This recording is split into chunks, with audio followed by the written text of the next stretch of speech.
जैसा कि मैंने आपको पिछली वीडियो में बहुत बेहतरीन तरीके से समझाने का काम किया, तो इसी के बाद मैं आगे आपको कंटिन्यू करता जा रहा हूँ। आपको बता दें, मेरे जितने भी नए विद्यार्थी जुड़ चुके हैं, सबसे पहले आपको पिछली वीडियो का रिवीजन करना है, जिससे कि आपको पूरा टॉपिक बहुत बेहतरीन तरीके से समझ में आए। कहीं ना कहीं हम बायोलॉजी के 5 से 6 चैप्टर लगभग कंप्लीट करने को जा रहे हैं। इसके बाद जो अपना पाचन तंत्र है, कहीं ना कहीं वो कल इसको समाप्त करने का हम काम करेंगे। इसको लगभग 3 से 4 वीडियो अभी और लगेंगी समाप्त होने के लिए। आप समझ सकते हैं कितना बड़ा ये टॉपिक है, बहुत महत्वपूर्ण है एग्जाम की दृष्टि से मेरे भाइयों। अब चलते हैं सीधा टॉपिक पर, बेहतरीन तरीके से समझने का काम करेंगे कौन सा पॉइंट क्या कहने का काम करता है। तो भैया जी, आपको मैंने कल ग्रास नली तक पढ़ाया था। ग्रास नली क्या करती है कि ना सर जी, जो ग्रास नली होती है ना, तो जो हमारा जो भोजन होता है उसको नीचे खिसकाने के बाद कहाँ पर भेजती है कि ना सर जी, आमाशय के पास भेजती है। तो आमाशय के बारे में बहुत महत्वपूर्ण जानकारी हम देने का काम करेंगे। जो भैया जी पेट होता है ना, उसी को हम आमाशय होता है ना, उसी को हम पेट कहते हैं भैया जी। समझ रहे होगे आप लोग चीजें। यह थैलीनुमा एक आकृति होती है जो कि भोजन को संग्रहित रखने तथा पचाने का कार्य करती है। समझिए, महत्वपूर्ण क्वेश्चन इस प्रकार बनता है कि बताइए वह कौन सी थैली है जिसमें भोजन को संग्रहित करके रखा जाता है। तो कहीं ना कहीं जो आपको उत्तर बन रहा होगा महत्वपूर्ण तरीके से, तो उसका जो आंसर होगा वो आमाशय होने का कार्य कर रहा होगा। इसके बाद बता दें, जो आमाशय होता है 4 घंटे तक भोजन रखने का कार्य करता है। इसके 3 भाग होते हैं। महत्वपूर्ण क्वेश्चन तो इस प्रकार उठता है कि बताइए आप हमें बताइए कि आमाशय के कितने भाग होते हैं। आपको बता दें, ये किसी भी बुक में, वन लाइनर की बुक में आपको देखने को यह चीज नहीं मिलेगी। मैं आपको बता रहा हूँ, मैं चीजें डिटेल से पढ़ा रहा हूँ बहुत बढ़िया तरीके से। कोई भी चीज कतई नहीं छूटने देंगे हम। इसके बाद आप समझ रहे होंगे कि ना सर जी, आमाशय के 3 भाग होते हैं। तो क्वेश्चन इस प्रकार करेंगे कि बताइए आमाशय के कितने भाग होते हैं। कहना सर जी 3 भाग होते हैं, अभी तो आपने बताया है। तो आप बताइए, महत्वपूर्ण क्वेश्चन इस प्रकार भी उठता है कि आमाशय होता है जो भोजन कितनी देर तक आमाशय में रहता है। कहना सर जी, जो आमाशय में भोजन रहता है वो 4 घंटे रहता है। कितने घंटे भैया जी? कहना सर जी 4 घंटे रहता है। आपको मैं बगल में चित्र बनाकर बहुत बेहतरीन तरीके से समझाने का कार्य कर रहा हूँगा। किस प्रकार का ये चित्र है आपको थोड़ा सा समझने का कार्य करेंगे। आपको दिख रहा होगा, यह आमाशय का जो चित्र है, मैंने बहुत बेहतरीन तरीके से इसको बनाने का काम किया है। आपको बता दें, जो थैली है आमाशय है, इसके 3 भाग होते हैं। इसको देख सकते हैं, पहला जो, दूसरा भाग और तीसरा भाग। इसके पहला जो भाग होता है जो ग्रास नली बोलते हैं, यह ग्रास नली यहाँ से आ रही होती है, इसको ग्रास नली बोलते हैं।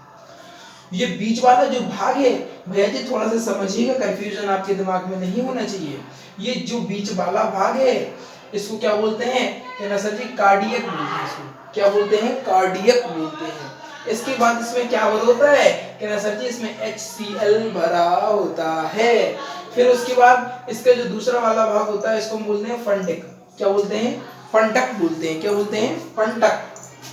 इसके बाद ये जो देख रहे हो ना अभी रेसे, भैया जी ये रेसे होते हैं, इसको रूजी बोलते हैं। क्या बोलते हैं कहना सर जी? रूजी बोलते हैं।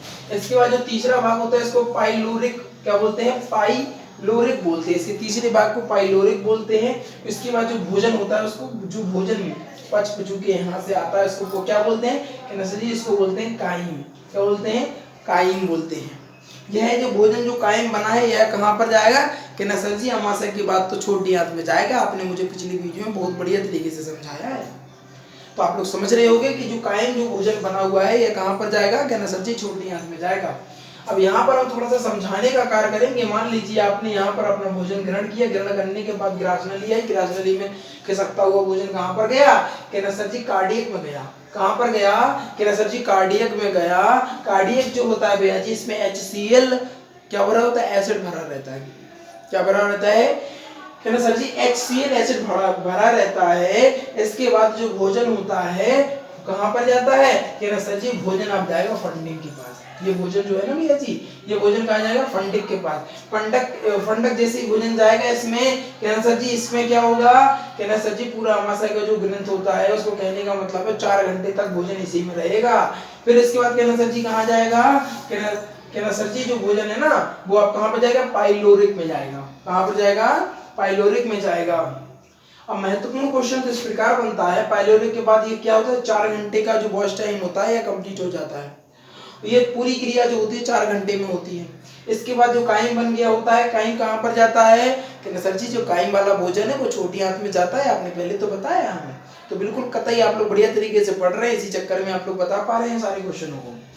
इसके बाद हम बात करेंगे कहना सर जी ये वाली चीज है ना, ये रूजी, ये हमें कतई समझ में ना आ रही, इसको करेंगे क्या, इसका यूज क्या है। तो इसको हम बहुत बढ़िया तरीके से समझाने का काम करेंगे। भाई जी आपने देखी होगी कि आपको जब बहुत ज्यादा भूख लगती है तो चुभन से आपको कुछ एहसास होने का काम होता है। कहना सर जी आप तो ये बात बहुत बढ़िया बोल रहे हैं, क्योंकि ऐसा हमने देखा है, कहते हैं कि आज भूख लग रही, बहुत चूहे कूद रहे हैं हमारे पेट में। एक्चुअली में चूहे नहीं होते हैं, ये क्या होते हैं, रूजी होते हैं। अब समझिए आप थोड़ा सा, जो भोजन है अगर रूजी की यहाँ पर है तो ये क्या रहेंगे, ये रूजी के जो बाल रेसी नुमा बाल जैसी होते हैं, कुछ इस प्रकार की आकृति होती है इनकी, ये बैठे होते हैं। लेकिन ये जब ये भोजन है ना, ये भोजन यहाँ से निकलकर पाइलोरिक में चला जाता है तो यहाँ पर जो खाली जगह हो जाती है, तो ये क्या होता है, ये रूजी क्या होते हैं, इस प्रकार खड़े हो जाते हैं। कह रहा सर जी किस प्रकार, भैया जी इस प्रकार खड़े होने का कार्य करते हैं। आप समझिएगा थोड़ा सा, आप हमें समझाने का काम करेंगे हम आपको। ये जो रूजी है ना, अब ये खड़े होंगे तो कहीं ना कहीं इस भाग से या इस भाग से या इस भाग से टकराने का काम करेंगे। कि ना आपकी बात आप लोग सोच रहे होंगे सर जी आपकी बात तो बढ़िया है, सही बात है। भैया जी जब ये जो रेसी है या रूजी है, ये जब खड़े होंगे तो अगल बगल छुपेंगे, अगल बगल छुपेंगे तो हमें कैसा महसूस होगा, चुभन महसूस होगी। कहना सर जी चुभन महसूस होगी, उसी को तुम भूख कहते हैं। क्या कहते हैं भैया जी, कहना सर जी उसको भूख कहते हैं। इसके बाद भोजन क्या होता है, पाइलोरिक में जाता है। पाइलोरिक में रहने के बाद कहां पर जाता है, जो भोजन कैसा बन जाता है, कायम जैसा भोजन बन जाता है। अभी आपको हम बता दें, इस भोजन में पौष्टिक तत्व, जल इत्यादि सभी चीजें इसमें मिक्स हैं। यहाँ से निकलने के बाद यह भोजन कहाँ जाएगा, कहना सर जी छोटी आंत में जाएगा। छोटी आंत क्या करेगी, कहना सर जी भोजन के जो अवशोषक तत्व हैं उसको सोखने का काम करेगी। फिर उसके बाद कहाँ जाएगा भोजन, कहना सर जी बड़ी आंत में जाएगा। बड़ी आंत का क्या काम होगा, बड़ी आंत में पानी को अवशोषित किया जाएगा। उसके बाद भोजन कहाँ जाएगा, कहना सर उसके बाद गुदा में चला जाएगा, निकास द्वारा निकाल दिया जाएगा। इसके बाद हम अगला पॉइंट के बारे में बात करेंगे। तो आमाशय की भैया जी 3 भाग होती है। इसके पहले भाग को हम कार्डियक, दूसरे भाग को फंडिक तथा तीसरे भाग को हम पाइलोरिक कहते हैं। चीजें आपको कहीं ना कहीं समझ में आ रही होंगी। जिन विद्यार्थियों को चीजें समझ में नहीं आ रही हैं उनको पहले पिछली वीडियो देखना पड़ेगा, क्योंकि पूरा जो टॉपिक है भैया जी पिछली वीडियो से रिलेटेड है। जब तक आप पिछली वीडियो नहीं देखेंगे, आपको जो नया बीच में से आप देखेंगे सीरीज को, आपको कतई कुछ समझ में ना आएगा। और कोई भी टीचर आप किसी भी टीचर से पढ़ लीजिए, अगर आप बीच में कूदोगे, बीच में छलांग मारोगे तो कतई कुछ नहीं होगा, डूब जाओगे उसमें। तो किनारे से गोता लगाएंगे, बहुत बेहतरीन तरीके से नदी को पार करते निकल जाएंगे। ठीक है ना। तो आमाशय के भैया जी 3 भाग होते हैं, पहला कार्डियक, दूसरा फंडिक तथा तीसरे भाग को हम पाइलोरिक कहते हैं। महत्वपूर्ण क्वेश्चन तो इस प्रकार बनता है कि प्रथम जो आमाशय का पहला वाला भाग है वह क्या कहलाता है, तो कहना सर जो पहला वाला भाग है उसको कार्डियक कहते हैं, तथा दूसरे भाग को हम फंडिक कहते हैं, तथा तीसरे भाग को हम पाइलोरिक कहते हैं। तीनों भागों के बारे में आपको मैंने महत्वपूर्ण जानकारी देने का काम किया है। इसके बारे में कार्डियक के बारे में थोड़ा सा जान लेते हैं। कार्डियक क्या कहता है, कार्डियक से HCl निकलता है। क्या निकलता है, जो कि मैंने आपको चित्र में बहुत बेहतरीन तरीके से समझाने का काम किया। कार्डियक भैया जी, कार्डियक से HCl निकलता है जो कि टाइलिन के प्रभाव को समाप्त कर देता है। कहना सर जी ये टाइलिन तो हमने लाल ग्रंथि में पढ़ा था, ये यहाँ पर कहाँ से आ गया, समझिए थोड़ा सा। जब हम भोजन को चबाने का काम करते हैं तो उसमें से एक लार ग्रंथि निकलती है, लार निकलती है जिसको हम टाइलिन बोलते हैं। टाइलिन ये भोजन में मिक्स होकर कहाँ पर जाता है, कहना सर जी ये तो कार्डियक में जाएगा। कार्डियक में जाने के बाद जो भैया जी जो टाइलिन का जो प्रभाव है, चिकनापन है ना, जो कहीं ना कहीं समाप्त होने का कार्य कर रहा होगा। तो ये क्या है, टाइलिन का प्रभाव यहाँ पर समाप्त हो जाता है। समाप्त होने के बाद यह कीटाणु को मारने का काम करता है। यदि आपके मुंह में लार में कुछ बच जाते हैं कीटाणु, तो उनको मारने का काम कौन करेगा, कहना सर जी HCl करेगा। कौन करेगा भैया जी, HCl करेगा। क्वेश्चन इस प्रकार बनेगा, अगर आपसे एग्जामिनर यह पूछ ले कि बताइए मुंह में कीटाणु को मारने के लिए कौन सा हार्मोन निकलता है, कहना सर जी टाइलिन निकलता है। और अगर यह क्वेश्चन करते हैं कि पेट में कौन सा निकलता है कीटाणु को मारने के लिए, तो कहना सर जी HCl निकलता है। वो कहे HCl कहाँ से निकलता है, कहना सर जी कार्डियक से निकलता है। कार्डियक कौन सा भाग होता है अमाशय का, कहना सर जी पहला भाग होता है। अमाशय का दूसरा भाग कौन सा होता है, कहना सर जी दूसरा भाग होता है कौन सा होता है भैया जी, कहना सर जी फंडिक होता है। तीसरा भाग पाइलोरिक होता है। आपको कहीं ना कहीं ये वाली लाइन भी समझ में आ गई होगी। यह कीटाणु को मार देता है तथा भोजन को अम्लीय बना देता है। महत्वपूर्ण जानकारी आपको यहाँ पर बनती है। अम्लीय किस प्रकार बना देता है सर जी, ये हमें समझ में नहीं आई कि ना सर जी HCl तो क्या अम्ल है तो अम्लीय तो बन जाएगा, लेकिन आपको बता दें इसकी अनुभूति भी हुई है। किस प्रकार अनुभूति, यानी एहसास, यानी फील। कुछ लोगों को समझ में नहीं होगी, तो अनुभूति का मतलब होता है एहसास, ठीक है ना। अब तो समझ में आ गया होगा आप लोगों को। तो भैया जी आपने देखा होगा, आपको कभी कभी देखा होगा बसों में, ट्रेनों में, या कभी आपका पेट गड़बड़ होने के कारण आपको उल्टियां होने लगती हैं। कहना सर जी उल्टी तो हुई है, सभी को होती हैं उल्टियां, कभी ना कभी अपने जीवन में सभी ने फेस किया होगा उल्टियों को। कहना सर जी कतई मुंह खराब हो जाता, बहुत बुरा लगता है। कभी कभी तो ऐसा लगता है कि भैया क्या खा लिया। तो ये किसका प्रभाव होता, कहना सर जी ये तो HCl का प्रभाव होता है, आपने मुझे पिछली वीडियो में बताया था। और इस प्रभाव को कम करने के लिए मुंह से क्या निकलती, कहना सर जी लार निकलती है। समझ रहे हैं ना, कहना सर समझ रहे हैं, लार निकलती है। अब समझिएगा थोड़ा सा, जो एंजाइम अम्लीय बना देता है और एंजाइम की क्रिया शक्ति को बढ़ा देता है। एंजाइम की क्रिया शक्ति को मतलब जो भोजन के पाचन की क्रिया है उसको बढ़ाने का काम कौन करता है, कहना सर जी HCl करता है। ठीक है ना, महत्वपूर्ण क्वेश्चन बनता है भैया जी। इसके बाद बात करेंगे हम फंडिक की। फंडिक क्या कहता है, कहना सर जी जो फंडिक आपने बताया ना सर जी, फंडिक है ना वो बीच वाला भाग होता है। आपने अभी हमें बहुत बढ़िया तरीके से समझाया, हमें समझ में आ गया। क्या होता भैया जी, सर जी फंडिक होता है वो बीच वाला भाग होता है जिसमें कांटेनुमा संरचना पाई जाती है, जो कि मैंने अभी आपको चित्र में बहुत बेहतरीन तरीके से समझाने का काम किया। तो इसमें कांटेनुमा संरचना पाई जाती है जिसको हम रूजी कहते हैं। यह भोजन को रोकने का काम करता है। भोजन को क्या करता है, कहना सर जी रोकने का काम करता है। जब भोजन नहीं खाते हैं हम, या पेट खाली हो जाता है या नहीं खाते हैं, तो रूजी खड़े हो जाते हैं जिससे कि हमें चुभन होने लगती है, जो कि मैंने आपको अभी बताया और आपको समझाने का कार्य किया। इसके बाद अगर हम बात करेंगे तो ये क्या है, कहना सर जी ये पाइलोरिक है। यह जठर क्या है, समझो थोड़ा सा। पाइलोरिक में जठर ग्रंथियां पाई जाती है। महत्वपूर्ण क्वेश्चन तो भैया जी यहां से बनता है। बताइए जठर ग्रंथियां कहां पाई जाती हैं। एग्जामिनर आपसे इस प्रकार क्वेश्चन करेगा कि जठर ग्रंथियां हैं जो वो पाई कहां पर जाती हैं, तो आपका जो कहीं ना कहीं आंसर बन रहा होगा, जितने विद्यार्थी हमसे पढ़ रहे होंगे उन्हें तो कतई पता चल गया होगा कि सर जी पाइलोरिक में पाई जाती है जठर ग्रंथि। अच्छा जठर ग्रंथि से क्या निकलता है, कि ना सर जी जठर रस निकलता है।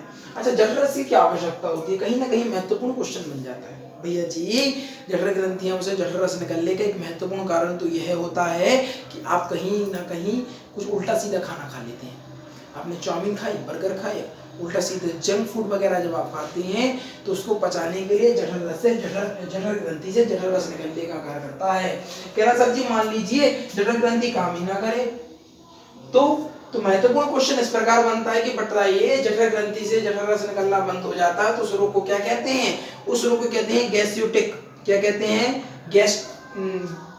गैस्ट्रिक बोलते हैं। क्या बोलते हैं, गैस्ट्रिक बोलते हैं। जो जठर रस में रेनिन तथा पेप्सिन पाया जाता है। क्या पाया जाता है भैया जी, महत्वपूर्ण क्वेश्चन इस प्रकार बनता है। एग्जामिनर पूछता है कि बताइए जठर रस में क्या पाया जाता है, तो आपका आंसर जो हो रहा होगा वो रेनिन तथा पेप्सिन होने का काम कर रहा होगा। कौन सा, कहना सर जी रेनिन तथा पेप्सिन पाया जाता है। रेनिन दूध से दही का निर्माण करने के लिए महत्वपूर्ण होता है।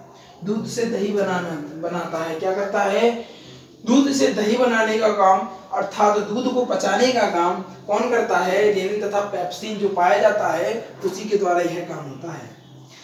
यह दूध में उपस्थित कैसीय प्रोटीन कैसीन प्रोटीन। महत्वपूर्ण क्वेश्चन तो इस प्रकार बनता है कि बताइए दूध में कौन सा प्रोटीन पाया जाता है, तो आपका जो आंसर होगा कि ना सर जी दूध में कैसीन नामक प्रोटीन पाया जाता है। कैसीन। सर जी आपने एक क्वेश्चन बताया था हमें कि अस्थियों में कौन सा प्रोटीन पाया जाता है, ये क्वेश्चन का आंसर आप लोग कमेंट में देंगे। इसके बाद मांसपेशियों में कौन सा प्रोटीन पाया जाता है, इस क्वेश्चन का भी आंसर आप लोग कमेंट में देंगे, क्योंकि भैया हमें भी तो पता चले कि आप लोग पढ़ रहे कि नहीं पढ़ रहे, ये तो जरूरी है ना। तो ये आपके लिए होमवर्क रहा कि बताइए अस्थियों में कौन सा प्रोटीन तथा मांसपेशियों में कौन सा प्रोटीन। अच्छा अस्थियों का हम बता दे रहे हैं, अस्थियों में ओसिन प्रोटीन पाया जाता है। क्या पाया जाता है, ओसिन प्रोटीन अस्थियों में पाया जाता है। दूध में कौन सा पाया जाता है कि ना सर जी कैसीन प्रोटीन पाया जाता है। मांसपेशियों का आप लोगों को बताना है, ठीक है ना। हाँ तो जो कैसीन प्रोटीन होता है इसको कैल्शियम पैरा कैसिनेट में बदल देता है। किसमें, कैल्शियम पारा कैसिनेट में बदलने का कार्य कौन करता है कि ना सर जी, यह कौन करता है, कौन करता है, रेनिन तथा पेप्सिन करता है, ठीक है ना। इसके बाद जो अगली लाइन की अगली हेडिंग है, अगले पॉइंट को पढ़ते हैं। पेप्सिन प्रोटीन में प्रोटीन को पचाता है। पेप्सिन किसको पचाता है, प्रोटीन को। महत्वपूर्ण क्वेश्चन इस प्रकार बनता है, यह क्वेश्चन जो आपका है ये कहां पर आया हुआ है कि ना सर जी एसएससी में तो हमने देखा ही है, आरआरबी में तो आपने बता ही दिया है, और इसके बाद आपको बता दें एमटीएस में तो हमने खुद दिया, तो हमें खुद पता है, ठीक है ना। महत्वपूर्ण क्वेश्चन इस प्रकार बनता है कि पेप्सिन जो प्रोटीन होता है, प्रोटीन को पचाने का पेप्टून, पेप्सिन जो प्रोटीन होता है यह प्रोटीन को पचाने का कार्य करता है, और यह किसको, प्रोटीन को पेप्टोन में बदलने का कार्य करता है। यह प्रोटीन को पेप्टोन में बदलता है। बताइए महत्वपूर्ण क्वेश्चन इस प्रकार उठता है कि बताइए प्रोटीन को पेप्टोन में बदलने का कार्य कौन करता है, तो आपको पता होना चाहिए कौन करता है, पेप्सिन करता है। भोजन जो है अमाशय के बाद छोटी आंत में चला जाता है, जो कि मैंने आपको बता दिया। इसके बाद यह भोजन अब काइम का रूप ले लेता है, जो कि मैंने भी बताया, और यह कहां पर जाएगा कि सर जी छोटी आंत में जाएगा। छोटी आंत मैं आपको नेक्स्ट वीडियो में बहुत बेहतरीन तरीके से समझाने का कार्य करूंगा। महत्वपूर्ण जानकारी आपके लिए यह है कि जितने भी नए विद्यार्थी हैं, टेलीग्राम को नीचे आपको बेहतरीन तरीके से लिंक मिलेगी, आप टेलीग्राम में सर्च कर सकते हैं फ्यूचर एकेडमी XYZ, और टेलीग्राम में जाकर आप जुड़ जाइए। हर वीडियो का नोटिफिकेशन आपको कहीं ना कहीं वहां पर देखने को मिलता है। अपनी वेबसाइट भी है यूट्यूब की, youtube.com/futureacademy XYZ। महत्वपूर्ण जानकारी आपके लिए यह रही, और आपको सभी को बहुत बेहतरीन तरीके से नोट्स बनाने हैं, बहुत बेहतरीन तरीके से पढ़ाई करनी है। इस बार पार लगना है। क्या करना है, आज जितने विद्यार्थी मेरी वीडियो में जुड़े हैं, पिता की फिक्र को फक्र में बदल के ही जाएंगे, और बहुत बेहतरीन तरीके से सारे बड़े नोट्स बनाएंगे, जिससे कि आपको पता आपका फायदा है उसमें। पहला आप अपने हाथ का लिखा हुआ जल्दी याद कर लेंगे। आप एक बार लिखेंगे तो रिवीजन, एक बार उसको पढ़ेंगे फिर रिवीजन, और एक बार उसका रिवीजन वीकली संडे को जो मैंने बताया था आपको, फिर रिवीजन करेंगे। कहीं नहीं जाएंगी चीजें, बहुत बेहतरीन तरीके से आपको दिमाग में सेव हो जाएंगी। कभी भी कोई कहेगा पाचन क्रिया, कहना हाँ हमें सर ने बताया था पाचन क्रिया प्रारंभ मुख गुहा से, मुंह से होता है, मुंह के बाद क्या जाता है, ग्रासनली में जाता है, ग्रासनली के बाद अमाशय में जाता है, अमाशय के बाद छोटी आंत में जाता है, छोटी आंत के बाद बड़ी आंत में जाता है, इसके बाद गुदा बन के निकल जाता है। अच्छा वो अमाशय की सर जी 3 भाग होते हैं, हमारे सर ने बहुत बढ़िया वाले तरीके से बताया था। पहले भाग को कार्डियक कहते हैं, दूसरे भाग को फंडिक कहते हैं, तीसरे को पाइलोग्रेसिक या क्या बोलते हैं, पाइलोरिक बोलते हैं। बीच वाले भाग में कौन सा, रूजी पाए जाते हैं। जब हम भोजन नहीं खाते हैं तो रूजी खड़े हो जाते हैं, जिससे हमें चुभन होने लगती है और हमें भूख लगने लगती है ना। ऊपरी वाले भाग में कौन सा एसिड भरा होता है, कहना सर जी HCl है भरा होता है, जो कि कीटाणु को मारने का काम करता है। बहुत बढ़िया तरीके से आपको चीजें याद होंगी। इसी के साथ आपको बता दें वीडियो को समाप्त करते हैं। आप लोग क्या करेंगे, वीडियो को लाइक कर देंगे, चैनल को सब्सक्राइब कर देंगे, और शेयर करके आएंगे अपने यार दोस्तों और चाहने वालों के साथ, क्योंकि आज की भी जो वीडियो थी कहीं ना कहीं बेहतरीन गजब लाजवाब होने का कार्य कर रही थी। जब वीडियो को समाप्त करते हैं। Thank for watching.